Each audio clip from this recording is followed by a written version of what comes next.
3-0 le ganó Liga de Quito a Defensa y Justicia hasta primera semifinal de Copa Sudamericana. El equipo ecuatoriano pegó y fuerte, en especial en el primer tiempo, donde creo que el resultado de 3-0 se pudo haber dado ahí directamente. 2 goles de Paolo Guerrero, uno a los 17, el otro a los 42 minutos. Redondearon una primera parte donde Liga dominó de principio a fin, no le dejó hacer nada al equipo argentino. Hizo ciertos cambios desde mi punto de vista que modificaron un poco cómo venía jugando Liga, en especial la posición de Paolo Guerrero, y ahora se les voy a contar en la pizarra. El gol de Piovi a los 88 minutos fue en el mejor momento de Liga, de defensa, cuando el equipo argentino dominaba al menos el ritmo del juego y dónde se jugaba, en qué zona de la cancha se jugaba, más allá de algún ataque peligroso de Liga de Quito en el segundo tiempo que no inquietó a Boloña. Eso terminó de frustrar al equipo argentino porque el gol puso la real diferencia entre los dos equipos esta noche, pero quizás en el momento menos esperado. Domínguez fue el arquero de Liga, que hizo una tapada muy buena en el segundo tiempo ante un tiro, si mal no recuerdo, de Toñi, que la sacó con la mano derecha contra el ángulo. Y bueno, y dio seguridad el arquero en los momentos indicados. En el primer tiempo fue un espectador del partido. Quintero, AD, Rodríguez, Quiñones, la línea de 4. Piovi Martínez se dividía a la mitad de la cancha. También se repartían el ida y vuelta y se cubrían uno al otro cada vez que uno decidía cruzar la mitad de la cancha. Ibarra por derecha, González por izquierda en este 4-4-2 que presentó Liga hoy. Uno se veía tentado a hablar de un 4-2-3-1, e incluso en el análisis previo lo trataba de esa manera, pero incluso Paolo Guerrero jugó por detrás de Johan Julio, y esa fue una de las variantes que puso Subeldía y que terminaron inclinando la balanza a favor del equipo ecuatoriano. El Beto Bolonia, responsable de que terminara solo 2-0 el primer tiempo, hizo una doble tapada al inicio del partido espectacular ante un tiro, creo que fue de Renato Ibarra, no recuerdo exactamente, o de Quiñones. Después hizo a un cabezazo de Johan Julio, la sacó retrocediendo sobre sus pasos contra el horizontal en una tajada muy difícil de hacer. Brindó seguridad, quizás alguna mala salida con los pies que complicó a su equipo, pero la verdad, los problemas de Defensa y Justicia no estaban en el Beto Boloña esta tarde-noche allí en Quito. Tripicho, Malatini, Mingo y Cáceres fueron los zagueros. Este 4-1-4-1 que presentó Defensa en el primer tiempo. Solari perdido por derecha, Barbona, López, Soto y Toñi. Soto y Barbona eran los encargados de dar el paso al frente de la presión. Eso no sucedió en el primer tiempo. Y el llanero solitario, Lucas Prato, tuvo un primer tiempo bastante aislado del partido. Y ahora vamos a ver alguna cosita que sucedió con el delantero en esa primera parte, donde Liga dominó, en especial, como les decía, Paolo Guerrero se movió por esta zona, Ibarra y González le fijaban la marca a los laterales, Toñi tenía que bajar a dar una mano, Malatini y Mingo tenían que ver cómo controlar a Julio, que era el que los hundía. Uno espera que sea Paolo Guerrero el que haga eso. López perdía la referencia, de hecho López perdió la marca de Guerrero o no pudo soportar el embate físico del peruano en el cabezazo del primer gol a la salida de un córner. Y Barbona y Soto, Barbona quizás con más despliegue en la marca, a Soto le costaba mucho cerrar cuando Liga atacaba sobre la izquierda de su ataque, y Soto se tenía que ir contra la derecha, no tomaba el carril central, quedaba un poco aislado y le daba paso a las subidas de Martínez o Piovi, y tenía también espacio para que Guerrero se moviera acá con libertad, como por ejemplo sucedió en el segundo gol del partido. Guerrero que se metía al área cuando venían los centros desde los costados, pero cuando venían los centros frontales o los pases frontales, Guerrero venía hacia atrás siempre buscando la segunda pelota. Ganó un par por esta zona Paolo Guerrero, que generó mucho peligro desde el principio del partido. Buena actuación del peruano, que es uno de los puntos altos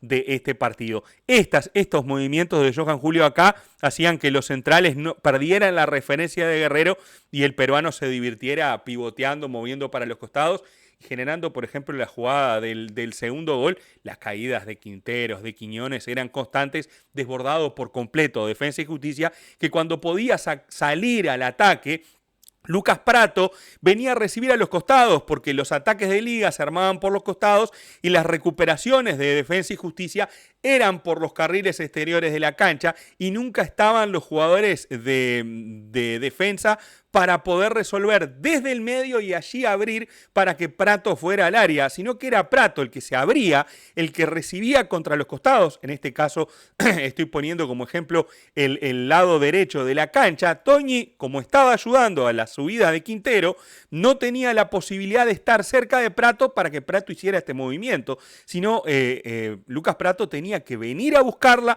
bajarla y cuando la pasaba tenía que hacer todo este recorrido para llegar al área.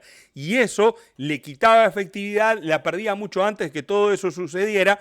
Y de esa manera Liga de Quito desbarataba rápido los ataques del equipo argentino y de esa manera se quedaba tanto con un gran trabajo defensivo en la presión tras pérdida, como también un muy buen trabajo ofensivo atacando por todo el frente de ataque. En el segundo tiempo, 2-0 arriba, uno dice, bueno, capaz que Bacari dice, muchacho, vámonos a comernos una goleada, vamos a aguantar esto, y creo que decidió de la mejor manera cómo aguantar el partido, cambiamos los jugadores de lado de la cancha, yendo con la posición de Barbona, dejó a Soto y López en el doble 5, Julio y Guerrero quedaron más aislados porque López podía tener alguna referencia por aquí, liberó Soto, Barbona tomó un protagonismo mayor cruzando la mitad de la cancha y ya cuando se recuperaba no iba Pratto a buscarla a la punta, sino que Toñi se soltaba, fijaba a Quintero, lo mismo pasaba cuando entró Alanís en el segundo tiempo por Solari, después Alanís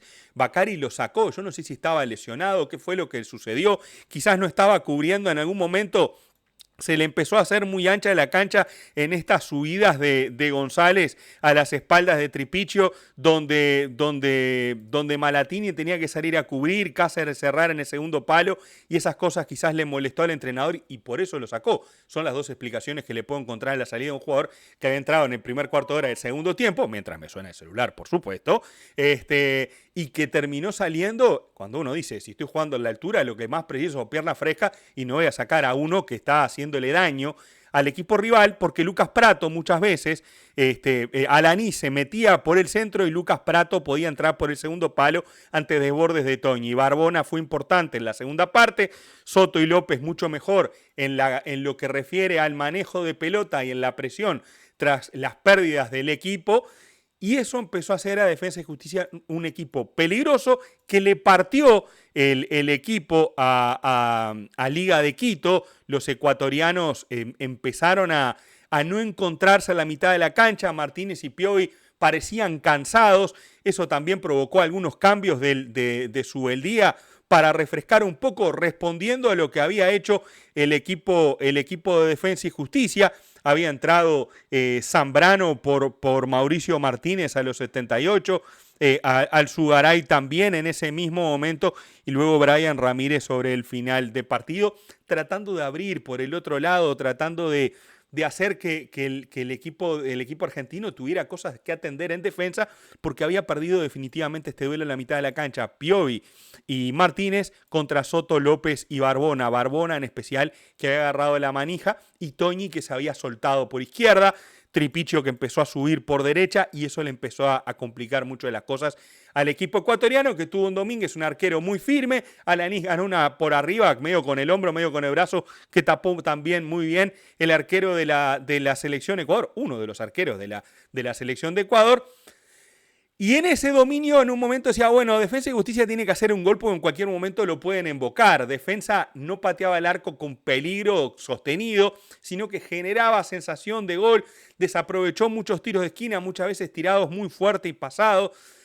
Y en el minuto 88 se descolgó Piovi en una jugada, yo no les digo aislada ni nada por el estilo, pero una jugada que cuando pierde la pelota Liga Subeldía les decía, vayan arriba. Piovi se fue, se mandó, vio el hueco, sus compañeros estaban bien cubiertos por el sistema que había generado Bacari, pero no contaban con la astucia del jugador, el número 18 de Liga de Quito, que sacó un bombazo tremendo contra el vertical derecho de Bolonia para poner el 3-0 y desde mi punto de vista el resultado justo de este partido. Estuvo bueno, estuvo entretenido. este juego entre Liga y Defensa y Justicia, la puerta está entornada. El check-in está, no les digo que casi hecho para la final de Maldonado, porque Defensa y Justicia ha demostrado más de una vez que tiene con qué para dar vuelta a los partidos. El 2-0 hubiese sido un resultado mucho menos incómodo para el equipo argentino para la revancha. Pero bueno, creo que estos 3 goles le da a Liga la posibilidad, si no se duerme, si juega concentrado en los 90 minutos y apuesta a atacar a este equipo de Defensa y Justicia y no se queda solo con defender el 3-0, altísimas chances de clasificar a la final de la Copa Sudamericana, que será contra Fortaleza o Corinthians, que ayer empataron 1-1 en San Pablo. Yo ya les comenté mi opinión, la compartí con ustedes. Ahora espero sus comentarios allí en la zona para hacerlo debajo de este video. Lo mismo que el me gusta y por supuesto de los que no lo han hecho hasta ahora. Y si llegaron hasta acá y me bancaron 11 minutos, perdón, hablando de este partido, se suscriben al canal y se los voy a agradecer muchísimo. Un abrazo grande y nos vemos en próximos videos. Chau, chau.